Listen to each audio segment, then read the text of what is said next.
When a maid's quiet song collides with a billionaire heir's loneliness, a forbidden connection is born. But in a world of power, secrets and control, can love survive the divide? Before we get into the story, comment below where in the world you are watching from today. The morning sun shone through the tall windows of the Benedict estate, revealing every speck of dust on the marble floors. Maya James adjusted her plain grey uniform and took a deep breath. It was her first day as a live-in maid at one of Napa Valley's most prestigious homes, and she couldn't afford to make mistakes. Remember, this job is about survival, not dreams, she whispered to herself. At 24, Maya had already learned hard lessons about trust and disappointment. 6 months ago, her boyfriend of 3 years, Derek, had emptied their joint savings account and disappeared with another woman. He left Maya with nothing but rent due and broken promises. Now she was here, starting over with nothing but her dignity and determination. Mrs. Reynolds, the stern head housekeeper, led Maya through the sprawling mansion. "Mr. Benedict expects perfection," she said, her voice as crisp as her perfectly ironed uniform. "The East Wing is cleaned on Mondays and Thursdays, the West Wing on Tuesdays and Fridays. The main areas are done daily. You'll have Sundays off, but you must remain on the property." Maya nodded, trying to memorize the layout of the enormous house. Gleaming wood floors, crystal chandeliers, priceless artwork. It was like cleaning a museum. "Does Mr. Benedict have family here?" Maya asked. Mrs. Reynolds pursed her lips. "Mr. Grant lives alone, though his stepmother visits often. He values his privacy above all else, remember that." Maya understood the unspoken rule. Be invisible. 3 floors above, in his private office, Grant Benedict stared at his computer screen without seeing it. At 31, he had more money than he could spend in 3 lifetimes. His family's wine empire had made the Benedicts famous throughout California, and his own tech company had recently sold for millions. Yet something was missing. His phone buzzed with a text from Claudia, the model he'd taken to dinner last week. "Dinner tonight? I'm wearing that dress you liked."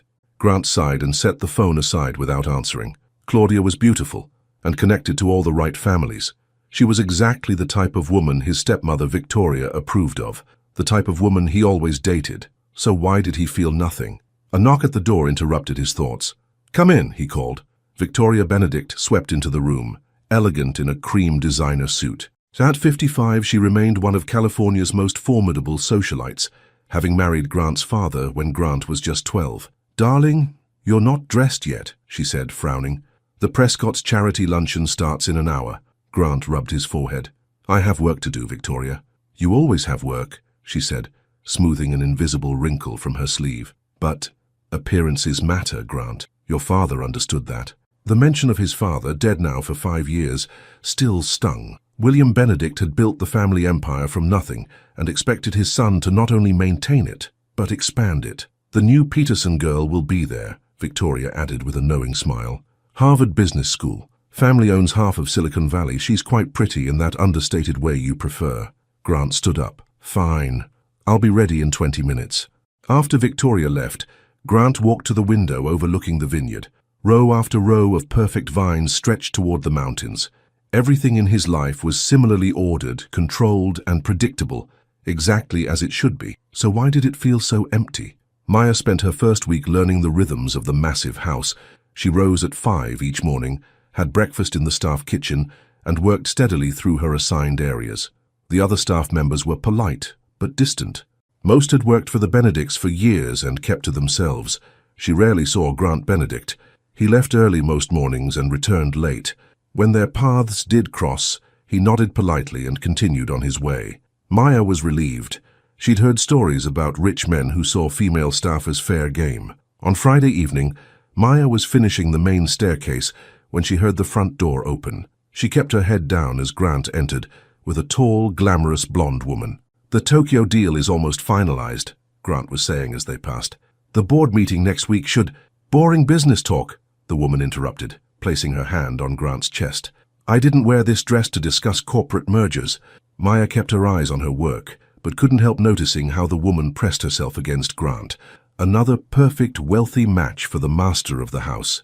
"Let me get you a drink," Grant said, his voice polite but distant. As they disappeared down the hall, Maya continued her work. She was nobody in this world of wealth and privilege, and that was exactly how she wanted it. "You're distracted tonight," Sophia Winters said, sipping her champagne as she lounged on Grant's leather sofa. Grant forced a smile. Just work stress. Sophia was the fourth woman Victoria had pushed him toward in the past month. Daughter of a tech billionaire, Princeton graduate, perfect pedigree for a Benedict. Your house is gorgeous, Sophia said, though I'd redecorate if it were mine. All this dark wood is so traditional. Grant felt a flicker of annoyance. The house had been designed by his mother before she died when Grant was 10. I like traditional. Sophia smiled indulgently. Of course you do, darling. Later, after Sophia left, Grant wandered restlessly through the quiet house. It was past midnight, and the staff would be asleep in their quarters. He found himself in the library, his favorite room, floor-to-ceiling bookshelves, the scent of leather and old paper. Here at least he could breathe. He poured himself a scotch and settled into his father's old chair. Tomorrow would bring more meetings, more social obligations, more of Victoria's matchmaking efforts. Is this all there is, he wondered. 2 weeks into her new job, Maya had settled into a routine. She worked hard, kept to herself, and saved every penny she could. She shared a small cottage on the property with Rosa, the cook, and felt grateful for the roof over her head. At night, she would sometimes sketch in a small notebook she kept hidden under her mattress. Before everything fell apart, Maya had been studying art at community college. Now those dreams seemed as distant as the stars visible from her window. On Thursday evening, Maya was assigned to clean the library.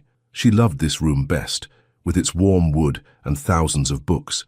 As she carefully dusted the shelves, she found herself drawn to a collection of art books. One volume featured Romare Bearden's collages, which had been her grandmother's favorites. Without thinking, Maya opened the book, losing herself in the vibrant images. Her grandmother had been the one who first put a paintbrush in her hands when she was just 7 years old. Art is how we tell the world who we are when words fail us, her grandmother used to say. Maya felt a pang of guilt for the months she'd gone without painting, but survival came first. Dreams would have to wait. She reluctantly closed the book and returned to her cleaning. The marble floors needed mopping, and she was behind schedule. Maya filled her bucket and began the methodical work. The house was quiet, and she thought she was alone. Without realizing it, she began to hum softly, an old blues song her grandmother used to sing while cleaning houses herself. As she worked, the humming turned into soft singing, her rich voice filling the empty space. The familiar melody brought comfort, connecting her to her grandmother, to home. "Georgia on my mind," she sang softly, swaying slightly as she moved the mop across the floor. She was so lost in the music that she didn't hear the library door open behind her. Grant stood frozen in the doorway. He'd returned home early after cancelling dinner with yet another of Victoria's hand-picked women. Hearing music, he'd followed the sound to the library. Now he watched, transfixed, as Maya moved gracefully across the floor, her voice warm and soulful. There was something so authentic in that moment. No pretense, no performance, just pure feeling. Maya turned and gasped, nearly dropping the mop when she saw him. "Mr. Benedict, I'm so sorry, I didn't know anyone was home." Her cheeks burned with embarrassment. "Please don't stop on my account," Grant said quickly. "You have a beautiful voice." Maya looked down, uncomfortable with the attention. "I apologize for the noise, it won't happen again." Grant stepped into the room, suddenly reluctant to let this moment end. For weeks, he'd barely noticed the new maid beyond registering that she did her job well. Now, seeing her flustered, he realized how striking she was. Her warm brown skin, expressive eyes, and natural curls pulled back from her face. "What song was that?" he asked. Maya hesitated. "Just something my grandmother used to hum while cleaning." "It's lovely," Grant said, surprising himself with his sincerity. An awkward silence fell between them. Maya's hands tightened on the mop handle. "I should finish up here," she said finally. "Of course," Grant replied, reluctantly stepping back. "Don't let me interrupt your work." He turned to leave, but paused at the door. "What's your name? I'm afraid I haven't properly introduced myself." Maya James." "I'm Grant Benedict, though I suppose you already knew that." Maya nodded, still not meeting his eyes. "Well, good night then, Maya James," Grant said softly. "Good night, Mr. Benedict." As Grant walked away, the sound of her voice lingered in his mind. For the first time in months, perhaps years, he felt truly awake. The next morning, Maya was polishing the banister of the main staircase when Mrs. Reynolds approached her with a stern expression. "Mr.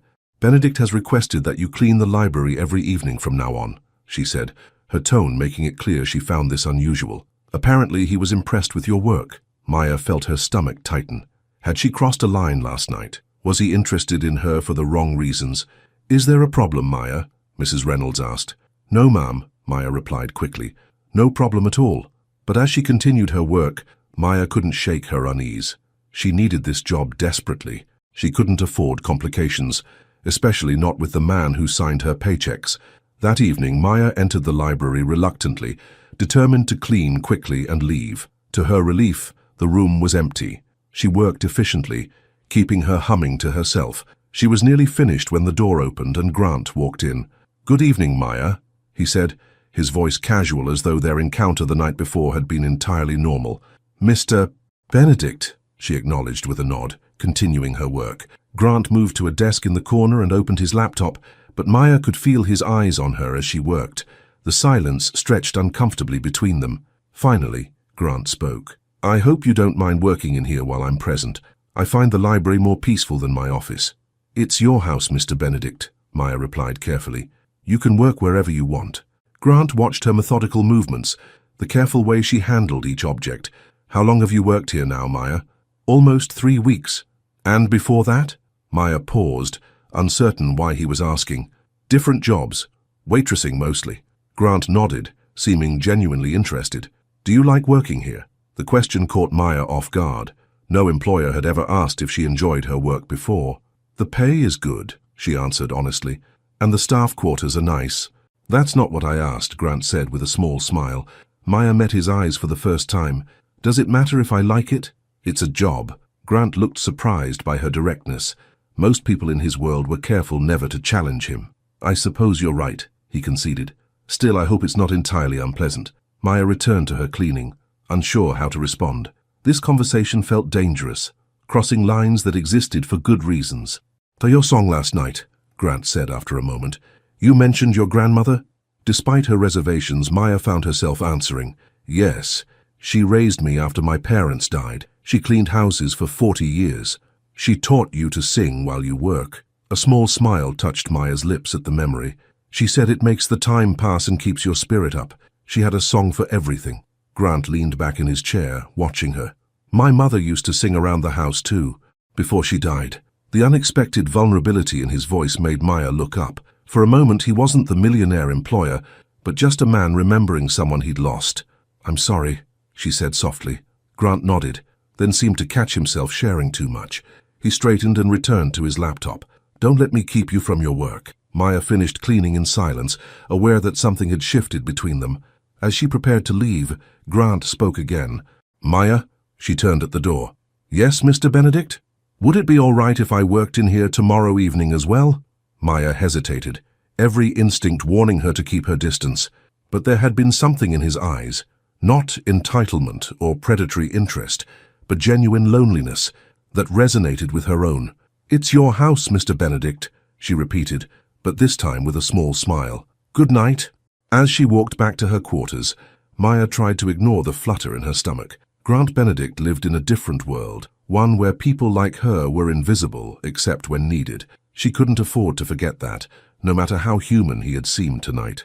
In his library, Grant sat staring at his computer screen long after Maya left. The models, socialites and heiresses Victoria paraded before him had never made him feel the way he had tonight, simply talking to a maid about her grandmother's songs.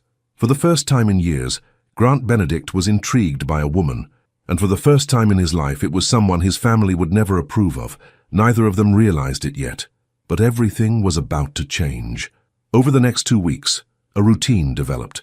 Each evening, Maya would clean the library while Grant worked at his desk. Their conversations started small, comments about the weather or a book Maya was dusting, but gradually grew more personal. "Did you always want to work in the wine business?" Maya asked one night as she polished the antique globe near his desk. Grant looked up from his laptop with surprise. The staff rarely asked him personal questions. "Actually, no," he admitted. "I wanted to be an architect, but my father had different plans." Maya nodded, understanding family obligations all too well. "My grandmother wanted me to be a doctor. She thought it was the most secure future." "What did you want to be?" Grant asked. Maya hesitated, then answered honestly. "An artist. I was studying art before." She trailed off, not wanting to share her humiliation. "Before?" Grant prompted gently. Maya focused on her cleaning. "Life happened. Bills needed paying. Grant watched her, sensing there was more to the story but respecting her privacy. These evening conversations had become the highlight of his days. With Maya, he didn't have to pretend to be the perfect Benedict heir. He could just be Grant. "Do you still paint?" he asked. "Not anymore," Maya said, her voice betraying a hint of loss. "No time, no supplies." Grant nodded, making a mental note. Victoria Benedict arrived unannounced the following afternoon, letting herself in with her key. She was reviewing plans for the annual Benedict Vineyard Charity Gala, the social event of the season in Napa Valley. "The governor confirmed yesterday," she told Grant over lunch on the terrace, "and the Prescott girl, Elizabeth, will be attending. She's been asking about you." Grant sipped his water, disinterested. "That's nice." Victoria narrowed her eyes. "What's wrong with you lately? You've cancelled 3 dinner dates in the past month. People are starting to talk." "Let them talk," Grant said with a shrug. Victoria set down her fork. "Your father built this family's reputation over decades. The Benedict name means something in California. You have responsibilities." "To what? Marry someone from the right family? Live my entire life for appearances?" "Don't be dramatic," Victoria said sharply. "You know how this world works. The right connections maintain our position." Grant was saved from responding when Maya appeared at the terrace door. "Excuse me, Mr. Benedict. The florist is on the phone about the arrangements for next week's board meeting." Victoria turned, noticing Maya for the first time. Her eyes swept critically over the young woman, taking in her simple uniform, her natural beauty, the dignified way she held herself. "Thank you, Maya," Grant said, his voice softening noticeably. "Tell them whatever they did last time was fine." Maya nodded and retreated, aware of Victoria's calculating gaze. After Maya left, Victoria studied her stepson carefully. "Maya, you're on a first-name basis with the cleaning staff now?" "She's been here almost a month," Grant replied casually. Victoria said, her eyes narrowing. "Perhaps we should bring in someone with more experience. Reynolds mentioned this one is still learning the routines." Grant felt a flash of protectiveness. "Maya does excellent work. There's no need for any changes." Victoria said nothing more, but her expression made it clear she had noted his reaction and found it concerning. That evening, Maya arrived at the library to find it empty. Instead of the usual desk lamp, the room was lit with dozens of candles. On the central table sat a wrapped package. Confused, she approached cautiously. A card on top read simply, "For Maya." She opened it to find a complete set of professional art supplies. Paints, brushes, canvases, everything she could possibly need. The quality was obvious. These were expensive, top-of-the-line materials. "Do you like them?" Maya turned to find Grant in the doorway, watching her reaction. "Mr. Benedict, I can't accept these," she said immediately, though her fingers lingered on a sable brush with longing. "Why not?" Grant asked, moving closer. "Because—" Maya struggled to articulate what seemed obvious. "It's not appropriate. I work for you." "It's just art supplies, Maya," Grant said softly. "Not diamonds or cars. Consider it a thank you for your excellent work." Maya shook her head. "People would misunderstand." "What people? It's just between us." But that was exactly the problem. The growing connection between them felt dangerous, something to be hidden, and hidden things often led to trouble. "Why are you doing this?" Maya asked. Grant hesitated, then answered honestly. "Because when you mentioned giving up your art, you looked sad, and I don't like seeing you sad." The simple admission hung in the air between them. Maya knew she should firmly refuse, maintain professional boundaries, protect herself from inevitable heartbreak. Instead, she touched a tube of cobalt blue paint, her favorite color. "Thank you," she whispered. "But I can't keep these in my quarters. There's no space." And Rosa would ask questions. Grant smiled, pleased she wasn't completely rejecting his gift. "Use the guest house. No one ever goes there. It can be your studio." Maya looked up at him, searching his face for ulterior motives, but all she saw was genuine kindness. "Why are you being so nice to me?" she asked directly. Grant stepped closer. "Because you're the only person in this house, maybe in my life right now, who sees me as just a man, not a Benedict." The air between them felt charged with unspoken feelings. Maya was acutely aware of how close they were standing, how easily she could reach out and touch him. Instead, she took a step back. "I should start cleaning." Grant nodded, accepting her retreat. "The guest house key will be on your breakfast tray tomorrow." After he left, Maya stared at the art supplies, torn between desire and caution. She'd come to the Benedict estate to rebuild her life, not complicate it further. Yet for the first time in months she felt a flicker of her old passion returning, the need to create, to express herself through color and form. She carefully rewrapped the package, deciding to think about it overnight. The next morning, as promised, a small key appeared beside her coffee cup. Maya slipped it into her pocket, still unsure if accepting it was wise. After finishing her morning duties, curiosity won out. During her lunch break, Maya made her way to the guest house, a charming cottage set apart from the main house, overlooking a small pond. Inside, she found a bright, airy space with large windows providing perfect natural light. The art supplies had been arranged on a table, along with a note, "Create something beautiful, G." Despite her reservations, Maya felt excitement bubbling up inside her. She touched the brushes, opened a few paint tubes, and before she knew it, an hour had passed. She had to rush back to resume her duties, but promised herself she would return. That evening in the library, Grant noticed the small spot of blue paint she'd missed on her wrist. He smiled but said nothing. Over the next week, Maya fell into a new routine. She did her work efficiently, then spent every free moment in the guest house painting. The joy she'd denied herself for so long came flooding back. She started with small landscapes, views of the vineyards and gardens. But increasingly her paintings featured a solitary male figure, tall, strong-shouldered, with his back always to the viewer. She told herself it wasn't Grant, but knew she was lying. Grant, meanwhile, found himself making excuses to be wherever Maya was working. He'd never felt this way before, drawn to someone not for status or appearance, but for the peace he felt in her presence. One afternoon, he came to the guest house, knocking lightly before entering. Maya quickly covered her canvas, a painting of a man standing alone among rows of grapevines. "Sorry to interrupt," Grant said, noticing her protective gesture. "I just wanted to see how you were doing with the supplies." "They're wonderful," Maya admitted. "I didn't realize how much I missed this." Grant moved around the room, examining the paintings she'd left visible. "These are really good, Maya. You have genuine talent." Maya flushed with pleasure at the compliment. "My grandmother always said I had a gift. She used to save up to buy me art supplies even when money was tight. She sounds like an amazing woman." "She was," Maya said softly. "She raised me after my parents died, worked 2 jobs sometimes, never complained." Grant sat down on a stool, genuinely interested. "What happened to her?" "Cancer, 3 years ago," Maya said, pain flashing across her face. "I dropped out of school to care for her, used my savings for medical bills. After she was gone, I tried to go back to school, but—" She trailed off, not wanting to mention Derek's betrayal. "But," Grant prompted gently. Maya sighed. "My boyfriend at the time, we had a joint account. One day he emptied it and disappeared, left me with nothing." Grant's expression darkened with anger on her behalf. "I'm sorry that happened to you." Maya shrugged, trying to appear stronger than she felt. "Life lesson learned. Don't trust too easily." "Is that why you were reluctant to accept the art supplies?" Grant asked. "You don't trust my intentions?" Maya met his eyes directly. "Why would someone like you be interested in someone like me unless you wanted something?" The blunt question hung between them. Grant stood and moved closer to her. "What do you mean, someone like me? Rich, powerful, used to getting whatever you want?" Grant shook his head. "You've got me all wrong, Maya. I've spent my entire life living up to other people's expectations, my father's, Victoria's, society's. Until recently, I never even questioned it." "What changed?" Maya asked. Grant looked at her intently. "I heard someone singing while mopping my floor, someone real in a world of pretense." Maya's heart raced at his words and the way he was looking at her. Part of her wanted to step into his arms.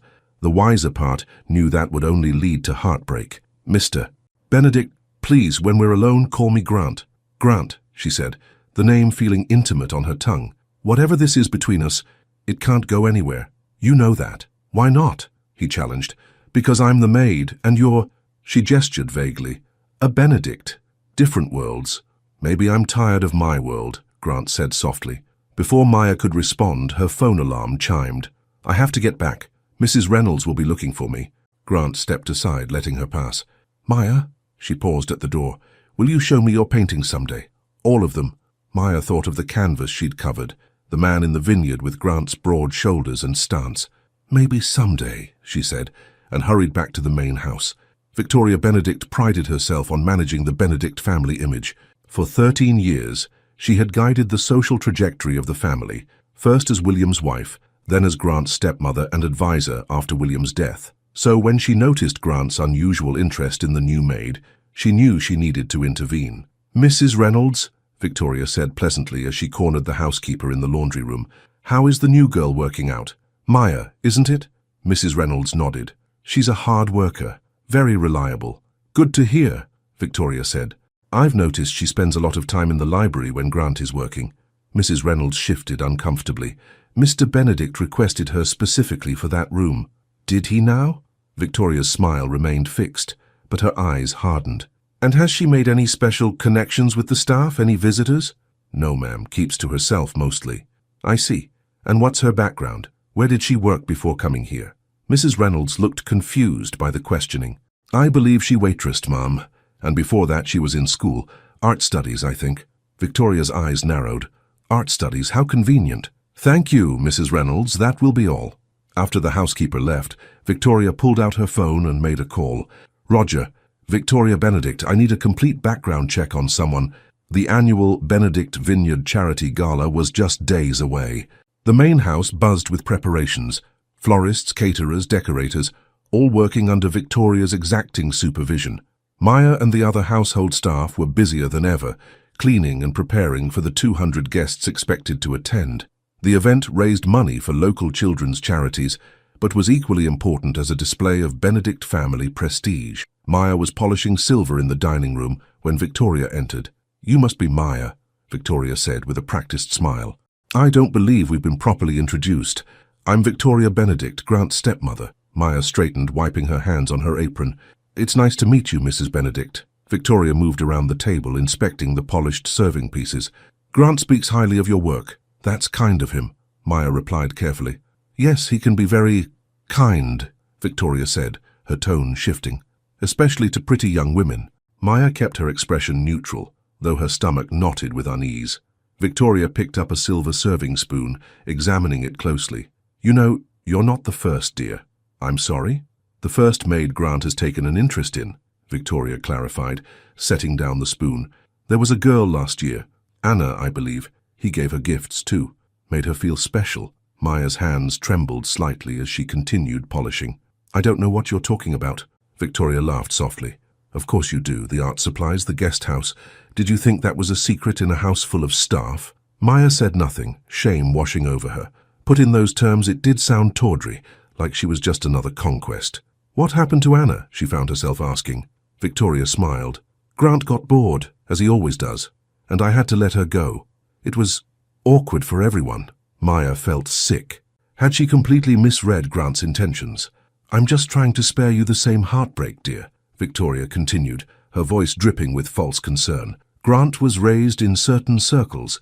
He dates certain types of women. When the novelty of flirting with the help wears off, he'll return to his world, and you'll be left with nothing but gossip and humiliation." Maya squared her shoulders, refusing to show how deeply Victoria's words had cut. "Thank you for your concern, Mrs. Benedict. Is there anything else you needed?" Victoria's eyes hardened at Maya's composure. "Yes, actually. We're short-staffed for the gala. You'll be serving champagne to guests. Make sure your uniform is spotless." After Victoria left, Maya stood motionless, fighting back tears. The worst part was that Victoria's warning made perfect sense. What had she been thinking? Believing someone like Grant could genuinely care for someone like her. She was just a diversion, an exotic break from the polished society women he usually dated. And she'd been foolish enough to let her guard down. Grant noticed the change in Maya immediately. That evening in the library, she kept her distance, responding to his questions with polite but brief answers. "Is everything okay?" he finally asked. "Fine, Mr. Benedict," she replied formally. Grant frowned at her use of his surname. "Did something happen today?" Maya hesitated, then decided directness was best. "Your stepmother spoke with me." Grant's expression darkened. "What did Victoria say?" "Nothing that wasn't true," Maya replied, focusing on the bookshelf she was dusting. "She just reminded me of my place here." "Your place?" Grant repeated, his voice tight with anger. "As a maid, Mr. Benedict. Nothing more." Grant stood and walked to her, gently taking the duster from her hands. "Maya, look at me." Reluctantly, she met his eyes. "Whatever Victoria told you about me, about my intentions, it's not true." "She mentioned Anna," Maya said quietly. Grant looked confused. "Anna? The maid from last year?" "The one you gave gifts to. Made feel special." then discarded. Understanding dawned on Grant's face, followed by anger. There was no Anna, Maya. Victoria made that up. Why would she lie? To protect the Benedict name, Grant said bitterly. To keep me on the path she and my father laid out. To prevent me from... He stopped abruptly. From what? Maya asked. Grant's eyes softened as he looked at her. From falling for someone who makes me question everything I thought I wanted. Maya's heart pounded at his words. Grant, please don't. Don't what? Be honest. For the first time in years, I feel alive when I'm with you, Maya. You challenge me. You see past the Benedict name to who I actually am. And who is that? Maya whispered. Someone who's been sleepwalking through his own life, Grant said, taking her hand. Until now.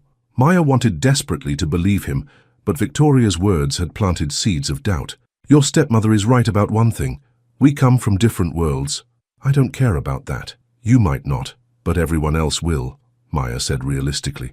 People like me don't end up with people like you except in fairy tales. Maybe it's time to write a new story, Grant said softly. He leaned closer, and for a moment, Maya thought he might kiss her. Part of her longed for it, while another part warned of the consequences. The library door opened suddenly and they jumped apart. Mrs. Reynolds stood in the doorway, her expression unreadable. Excuse me, Mr. Benedict, your stepmother is looking for you. Something about the seating chart for the gala. Thank you, Reynolds, Grant said, his voice steady despite the interruption. Tell her I'll be there shortly. After Mrs. Reynolds left, an awkward silence fell between them. I should go, Maya said finally. Grant nodded reluctantly. Maya, about the gala this weekend. I know. I'll be serving champagne. Your stepmother already told me. That's not... Grant began, but Maya was already leaving the room, her heart racing and her thoughts in turmoil. The night before the gala, Maya couldn't sleep. She slipped out of the staff quarters and made her way to the guest house. Painting always calmed her mind. She worked through the night, pouring her confused feelings onto canvas. As dawn broke over the vineyard, Maya stepped back from her work.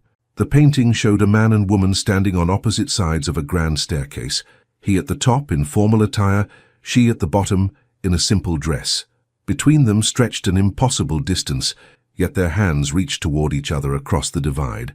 Maya studied the painting, knowing she had captured the truth of her situation with Grant. No matter what he said about not caring about their differences, the world would always place them on separate staircases.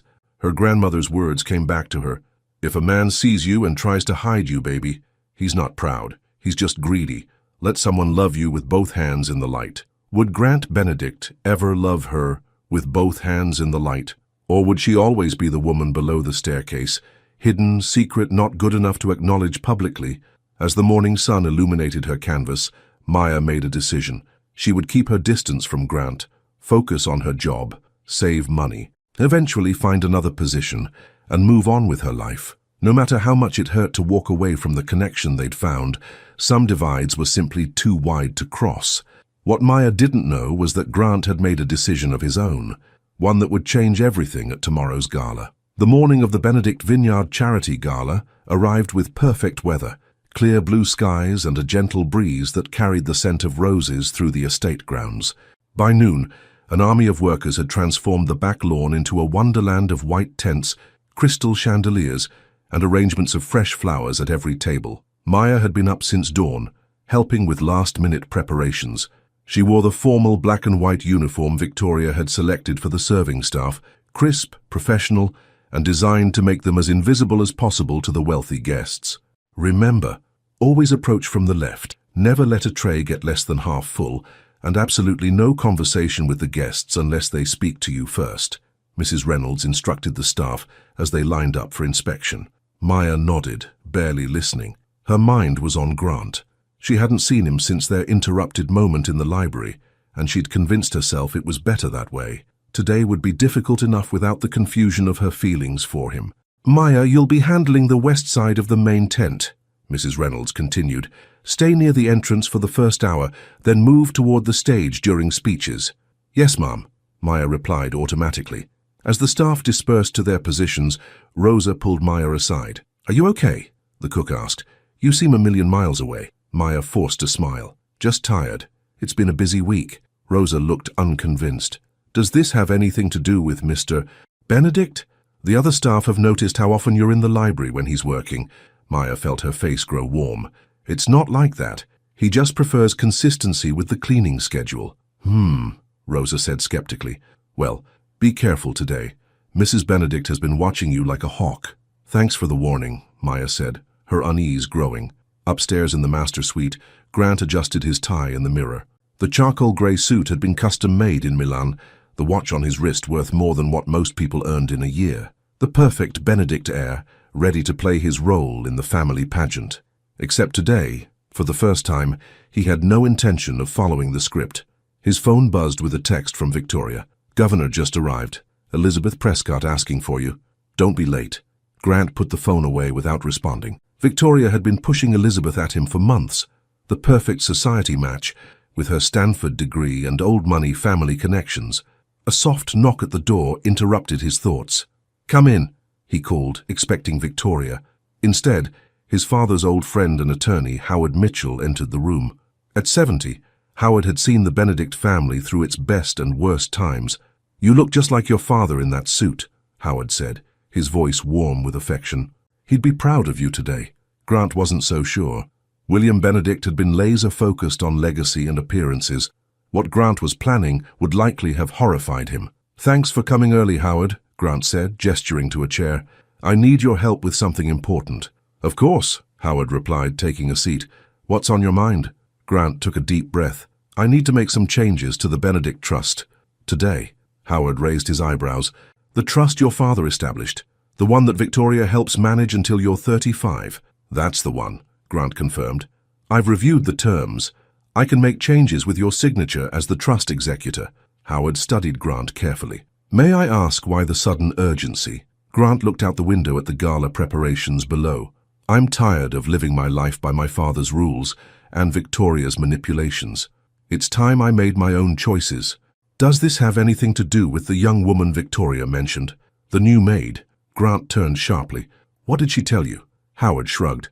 Only that you seemed unusually interested in someone on the staff. She was concerned it might lead to complications. Grant laughed without humor.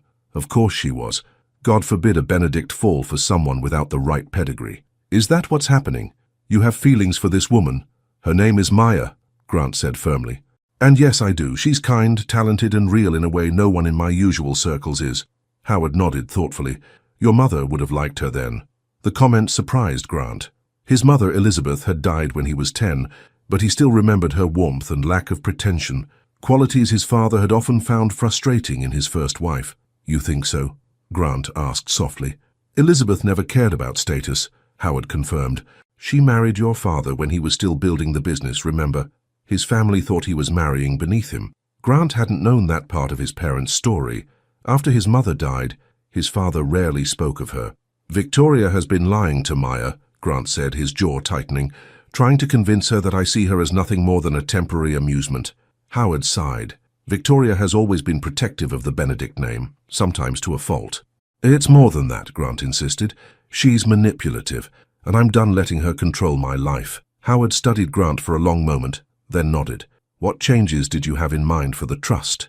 By 6 o'clock, the gala was in full swing. 200 of California's elite mingled under the white tents, sipping the Benedict Vineyard's finest wines and bidding on luxury auction items for charity. Maya moved efficiently through the crowd with her tray of champagne flutes, keeping her eyes down and her expression neutral. She'd caught glimpses of Grant across the tent, surrounded by important guests, looking devastating in his formal suit.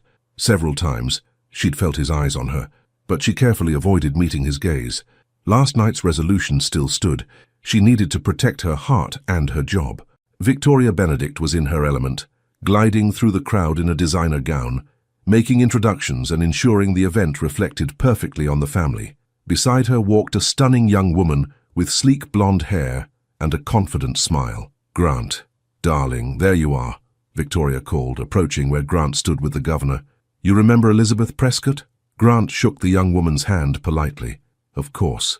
Nice to see you again, Elizabeth. I was just telling Elizabeth about your expansion plans for the vineyard, Victoria continued smoothly. She's quite knowledgeable about wine investment. Stanford Business School, Elizabeth explained with a practiced smile. My final project was on luxury agricultural markets. Grant nodded, his attention already drifting away. Across the tent, He could see Maya serving champagne, her graceful movements drawing his eye despite the crowd between them. Would you excuse me for a moment?" he said, stepping away from Victoria's carefully orchestrated introduction.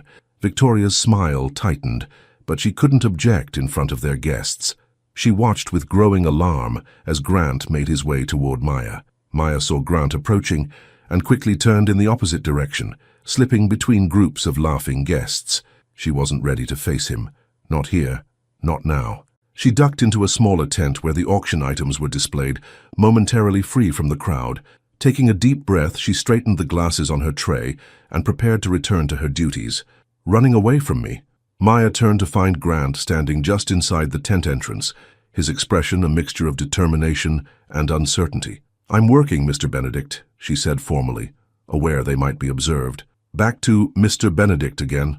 Grant asked, stepping closer. "It's appropriate," Maya insisted, though her heart raced at his nearness. "Maya, we need to talk about what happened." "Nothing happened," she interrupted. "And nothing should happen. You know that." Grant shook his head. "That's Victoria talking, not you." "It's reality talking," Maya countered. "Look around you, Grant. This is your world." She gestured to the displays of luxury auction items, exotic vacations, designer jewelry, rare wines. "I don't belong here." "Neither do I most days," Grant said quietly. Before Maya could respond, a woman entered the tent, the blonde who had been with Victoria. Up close, Maya could see she was stunning, expensively dressed, perfectly groomed, exactly the type of woman who belonged on Grant Benedict's arm. "There you are," the woman said to Grant, her tone playfully scolding. "Victoria said the speeches are about to start." She glanced curiously at Maya, taking in the serving uniform and tray of champagne. "Elizabeth Prescott," she introduced herself with casual confidence. "I don't think we've met." "This is Maya James," Grant said before Maya could respond. "She works at the estate." Elizabeth nodded politely, clearly dismissing Maya as unimportant. "Victoria mentioned you might show me the new Cabernet vines after the speeches. I've been dying to see the organic growing methods you've implemented." The contrast between them couldn't have been more stark. Elizabeth with her effortless belonging, and Maya with her serving tray. This was the kind of woman Grant was supposed to be with, the kind that made sense in his world. "I need to get back to work," Maya said quietly, moving toward the exit. "Maya, wait," Grant called after her, but she was already gone, disappearing into the crowd of guests. Elizabeth raised a perfectly arched eyebrow. "Did I interrupt something?" Grant sighed, frustrated. "It's complicated." Elizabeth studied his face, then smiled with sudden understanding. "Ah, Victoria didn't mention that part." "What part?"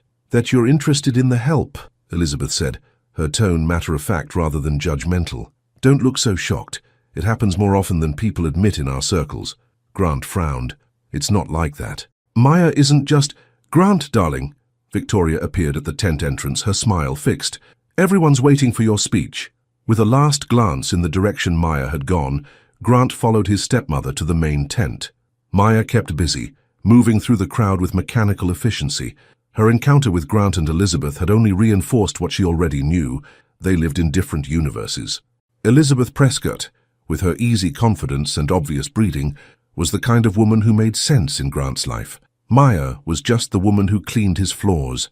The crowd began moving toward the main stage as Victoria took the microphone to introduce the evening's program. Maya positioned herself near the back, as instructed, ready to serve guests who stepped away for refreshments.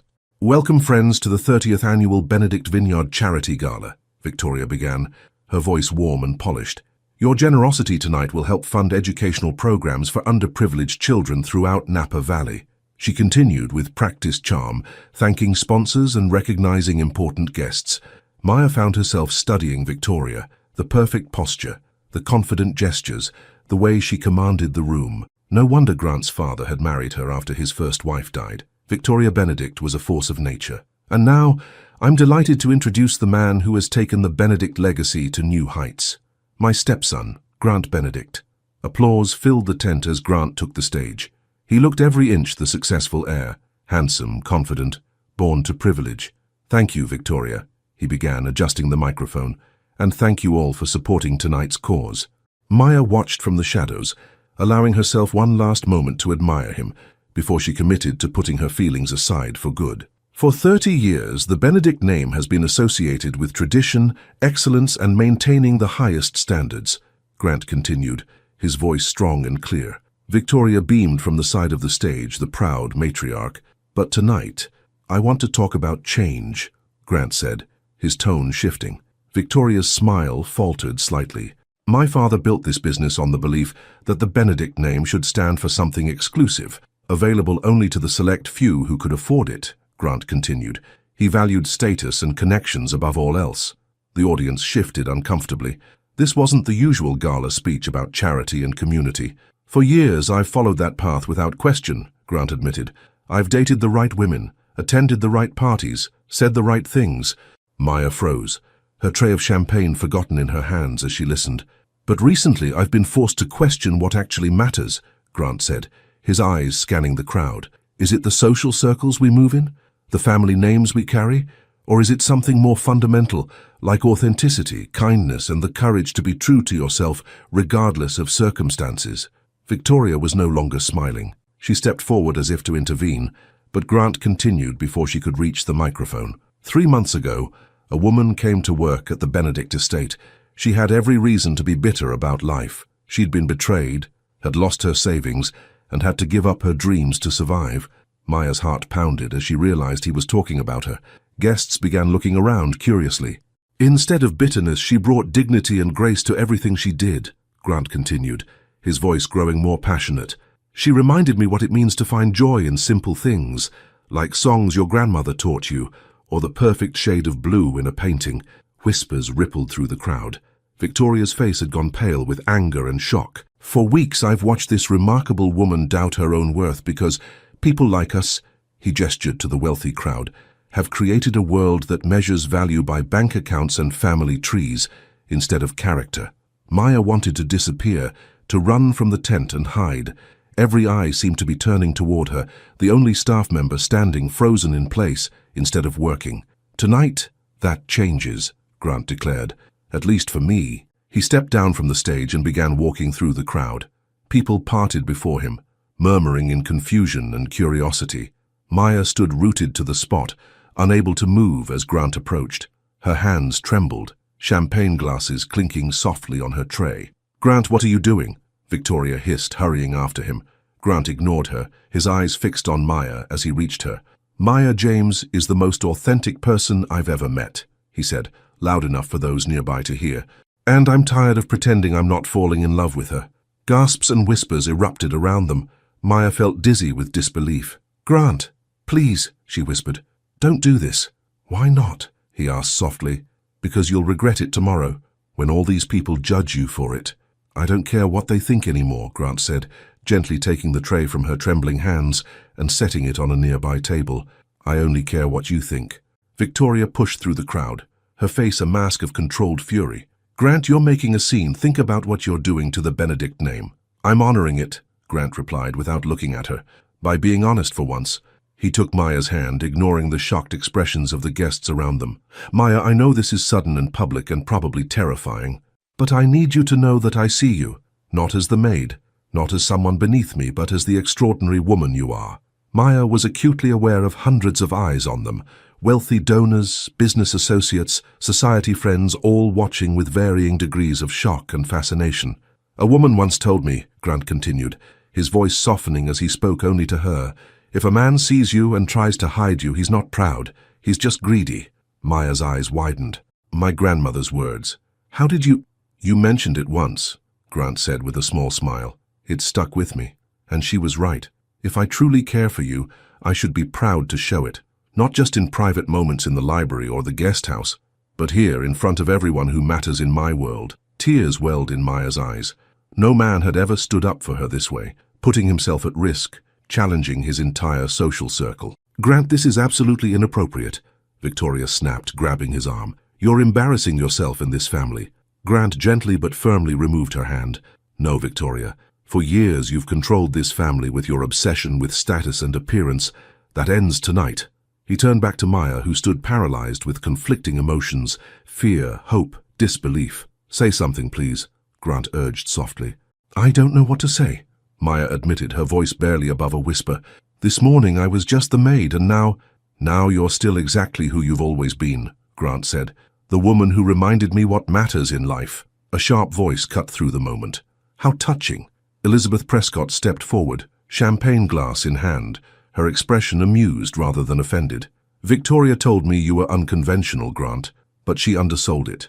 Elizabeth looked Maya up and down, then shrugged elegantly. Though I have to say this is far more interesting than discussing organic grape cultivation. Elizabeth, I apologize for... Grant began. Oh, save it, Elizabeth interrupted with a wave of her hand. Half the men in this tent have slept with their maids or nannies at some point. The difference is, you're actually willing to acknowledge it publicly. Her casual cruelty hit Maya like a slap. Is that what everyone thought? That she was just Grant's plaything, the maid he was sleeping with? That's not what this is, Grant said firmly, his grip on Maya's hand tightening. Isn't it? Victoria interjected. What exactly do you think this is, Grant? Some fairy tale romance?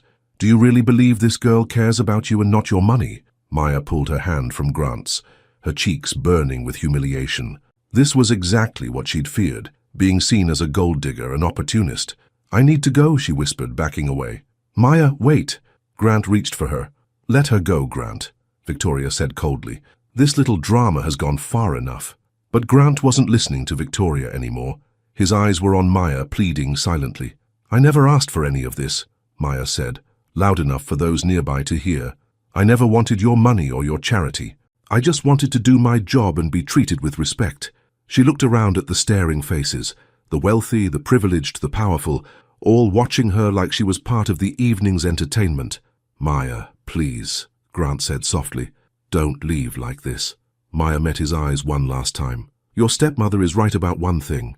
We come from different worlds, Grant, and maybe some divides are too wide to cross. With that, she turned and walked quickly through the crowd, which parted silently to let her pass. Grant started to follow, but Howard Mitchell appeared at his side, placing a restraining hand on his arm. Let her have some space, the older man advised quietly. This is a lot for anyone to process. Grant watched helplessly as Maya disappeared from the tent. Around him, guests pretended to resume conversations, but the damage was done. His public declaration had created exactly the scene Maya had feared, turning their private connection into gossip fodder for California's elite. Victoria approached, her expression glacial. I hope you're satisfied with the spectacle you've created. The governor is leaving. The Harrington Foundation is reconsidering their donation, all because you couldn't control yourself over a maid. Her name is Maya, Grant said through gritted teeth. And this isn't over, Victoria. Victoria raised an eyebrow. Oh? What exactly do you plan to do? Marry her? Make the help the next Mrs. Benedict? Your father would roll in his grave. My father married my mother when she was a kindergarten teacher, without a penny to her name, Grant said quietly. You've spent years trying to erase that part of the family history, but Howard told me everything today. Victoria's face paled slightly. That was different. Elizabeth was someone my father loved, Grant finished for her, just as I love Maya. Before Victoria could respond, Grant turned to the waiting crowd. With the practiced charm of a man born to privilege, he smoothly addressed his guests. My apologies for the interruption, everyone. Please, enjoy the rest of the evening. The auction will continue as planned, and your generosity tonight will make a real difference for children in need. As the band began playing again and conversations cautiously resumed, Grant slipped away from the tent. He needed to find Maya before it was too late. Maya ran blindly through the estate gardens, tears blurring her vision. She had never felt so humiliated, to be the center of attention that way, to hear Victoria's accusations, to see the judgment in everyone's eyes. She reached the staff quarters and rushed to her small room, grateful that Rosa was still working at the gala. With shaking hands, she pulled her suitcase from under the bed and began throwing her few possessions into it. She couldn't stay, not after tonight, not after everyone had seen Grant Benedict declare his feelings for her in front of California's elite. A soft knock at the door made her freeze. Maya, it was Rosa's voice. Are you in there? Maya wiped her tears quickly and opened the door. Rosa stood there, her kind face filled with concern. I saw what happened, Rosa said gently. Everyone's talking about it. Fresh tears welled in Maya's eyes. I'm so embarrassed, Rosa. I never wanted any of this attention. Rosa stepped inside, closing the door behind her. Is it true, what Mr. Benedict said about his feelings for you? Maya sank onto the bed. We've been talking in the evenings. He gave me art supplies, let me use the guest house to paint. But I never thought he would do something like this. He must care for you very much, Rosa observed, sitting beside her. To risk his family's anger that way. Or maybe he's just rebelling against his stepmother, Maya said bitterly. Using me to break free from her control. Rosa shook her head. I've worked for the Benedicts for 15 years, since Mr. Benedict was still in college. I've never seen him look at anyone the way he looks at you. Maya glanced at her half-packed suitcase. It doesn't matter. I can't stay here now. Everyone will think I seduced him for his money. So you're running away, after he just put everything on the line for you? Put that way, it did seem cowardly, but Maya didn't know what else to do. What choice do I have? You could fight for what you want, Rosa suggested. If he matters to you. Before Maya could respond, there was another knock, more urgent this time. Maya, Grant's voice came through the door. Please, I know you're in there. We need to talk. Rosa stood up. I'll give you two some privacy.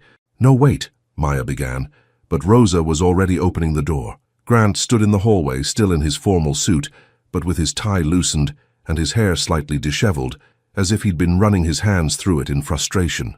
Thank you, Rosa, he said as the cook slipped past him. Don't break her heart, Mr. Benedict, Rosa warned quietly before walking away. Grant entered the small room, taking in the suitcase on the bed with alarm. You're leaving? What did you expect? Maya asked, her voice unsteady. After that scene, I expected you to at least hear me out before running away, Grant said, closing the door behind him. The tiny staff bedroom suddenly felt even smaller with his presence. This was the first time Grant had ever been in her personal space, and the contrast between his expensive suit and her humble surroundings couldn't have been more stark. You humiliated me in front of everyone, Maya said, anger finally breaking through her shock. Do you have any idea what people are thinking right now? What they're saying about me? I don't care what they think, Grant insisted. Well, I do, Maya shot back. I have to live in this world, Grant. I have to work for a living. Do you think anyone in Napa Valley will hire me now? The maid who seduced Grant Benedict? Grant looked stricken. That's not what happened. That's not what I said out there. It doesn't matter what you said, it matters what people heard. Maya paced the small room, too agitated to sit still. Your stepmother made it perfectly clear what everyone thinks, that I'm after your money, that I'm some gold digger who— Victoria doesn't speak for everyone, Grant interrupted, and she certainly doesn't speak for me. She didn't have to. The way everyone looked at me said it all. Maya stopped pacing and faced him directly. Why did you do it, Grant? Why couldn't you just leave things as they were? Because I'm in love with you, Grant said simply, and I'm tired of pretending otherwise. The words hung in the air between them. Maya had never heard them from a man before, not with such quiet certainty. You can't love me, she said finally. You barely know me. I know enough, Grant countered. I know you're kind, even when you've been treated unfairly. I know you're talented, even though life forced you to put your dreams on hold. I know you make me feel more alive than I've felt in years. Maya shook her head, overwhelmed. This is crazy. A month ago, I was just cleaning your floors. Now you're declaring love in front of half of California's society? Maybe it is crazy, Grant admitted, but it's the truest thing in my life right now. He stepped closer, his eyes sincere. Maya, I understand if you're angry about how I handled things tonight. I should have warned you, talked to you first. That was wrong of me. Yes, it was, Maya agreed, but her anger was already fading in the face of his honesty. But please don't leave, Grant continued. Not like this. Not without giving us a chance to figure out what this could be. Maya gestured helplessly around her small room. Look at where I live, Grant. Look at my life compared to yours. How could this possibly work? I don't have all the answers, Grant admitted, but I know I want to try. And I think, if you're honest with yourself, you do too. Maya felt torn between self-protection and the undeniable pull she felt toward this man who had turned his world upside down for her. What about your stepmother? Your family business? All those society people who expect you to marry someone like Elizabeth Prescott? Grant's expression hardened. Victoria doesn't control me anymore. As for the business, it will survive. And society, he shrugged. They'll gossip for a week, then move on to the next scandal. He took her hand gently. The question isn't what they want, Maya. It's what you want. Maya looked into his eyes, searching for any sign of doubt or insincerity. She found none. I'm scared, she admitted softly.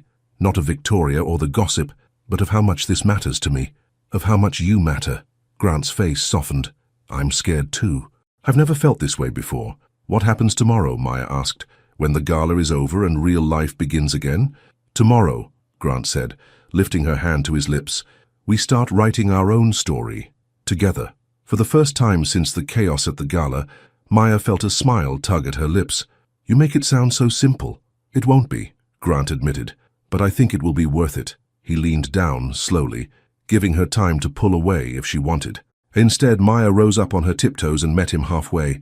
Their first kiss was gentle, tentative, a question and an answer all at once. When they parted, Maya felt breathless, as if something fundamental had shifted in her world. "Stay," Grant whispered. "Please." Maya looked at her half-packed suitcase, then back at the man who had turned his life upside down. The memory of her grandmother's words echoed in her mind. "Let someone love you with both hands in the light." Grant Benedict had done exactly that tonight, publicly, proudly, regardless of the consequences. "Okay," she said softly, "I'll stay." Grant's smile was like sunrise breaking across his face. He pulled her into his arms, holding her as if she were the most precious thing in his world. Outside, the gala continued. Victoria would be managing the damage control. The guests would be gossiping. The staff would be whispering. Tomorrow would bring new challenges, more disapproval, more obstacles, more proof of how different their worlds were. But for tonight, in this small room, none of that mattered. For tonight, they were just a man and a woman standing at the beginning of something real, and for the first time in years, Maya allowed herself to hope. The morning after the gala dawned bright and clear, but the atmosphere inside the Benedict estate was anything but sunny. Staff members whispered in corners, quickly falling silent whenever Maya appeared. The grand event had been dismantled overnight, but the gossip it generated was just beginning to spread. Maya sat nervously at the small table in her quarters, hands wrapped around a mug of coffee. She had barely slept, her mind replaying Grant's public declaration and their conversation afterward. She had agreed to stay, to give their relationship a chance, but in the harsh light of morning, doubts crept back in. A knock at her door made her jump.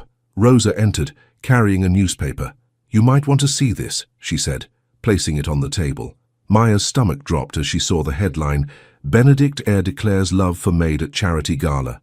Below was a photo of Grant on stage, and a smaller one of Maya in her serving uniform, clearly taken without her knowledge. "How did they get my picture?" Maya asked, horrified. Rosa shook her head. "Someone must have tipped off the press. They've been calling all morning." Maya felt sick. "What am I supposed to do now? I can't even leave my room without everyone staring at me." "Mr. Benedict called a staff meeting for 9 o'clock, Rosa informed her. "Everyone's required to attend." Maya glanced at the clock, 30 minutes away. "Did he say why?" "No, but Mrs. Benedict arrived an hour ago. She doesn't look happy." After Rosa left, Maya dressed carefully in her regular uniform, unsure what the day would bring. Part of her still wanted to pack her bags and disappear, avoid the drama and humiliation, but she had promised Grant she would stay. At 9 o'clock sharp, Maya slipped into the back of the staff room where the household employees had gathered.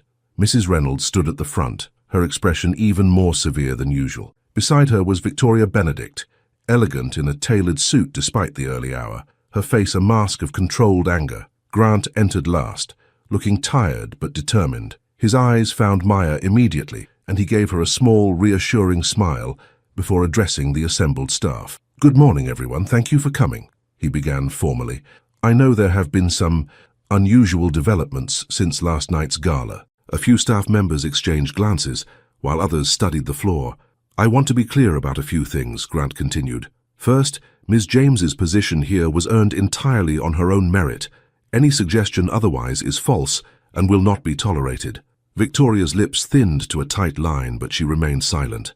"Second," Grant went on, "my personal relationship with Ms. James is exactly that, personal. It should have no bearing on the daily operations of this household."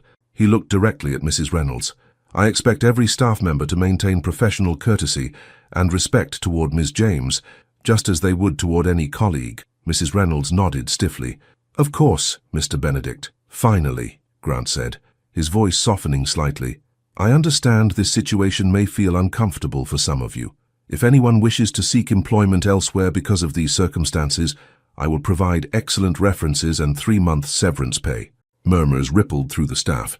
Such generous terms were unheard of. "That's all," Grant concluded. "Thank you for your time and discretion." As the staff began to disperse, Grant made his way to Maya, ignoring Victoria's attempt to intercept him. "Could I speak with you privately?" he asked Maya. She nodded, aware of every eye in the room watching them. Grant led her to his office and closed the door behind them. For a moment he simply looked at her, as if reassuring himself she was really there. "You look tired," Maya observed softly. "I didn't sleep much," Grant admitted. "I was afraid I'd wake up and find you gone." "I considered it," Maya said honestly. Grant nodded, unsurprised. "I wouldn't have blamed you. Last night was, intense." "That's one word for it," Maya agreed with a small smile. "I saw the newspaper." Grant winced. "I'm sorry about that. Victoria's probably behind it, trying to embarrass both of us into ending things." "Will it work?" Maya asked, needing to hear his answer. "Not a chance," Grant said firmly. "Unless you've changed your mind." Maya took a deep breath. "I haven't. But Grant, we need to be realistic. This won't be easy." "The best things rarely are," he replied, reaching for her hand. A sharp knock interrupted them, and Victoria entered without waiting for a response. Her eyes narrowed at their joined hands. "Am I interrupting?" she asked coldly. "Yes," Grant replied, not releasing Maya's hand. "What do you need, Victoria?" "The board members are calling. The charity committee is in an uproar, and your father's oldest friends are concerned about your mental state," Victoria said. "All because of your little performance last night." Maya tried to pull her hand away, but Grant held firm.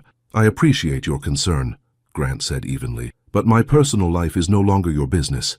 Victoria laughed without humor.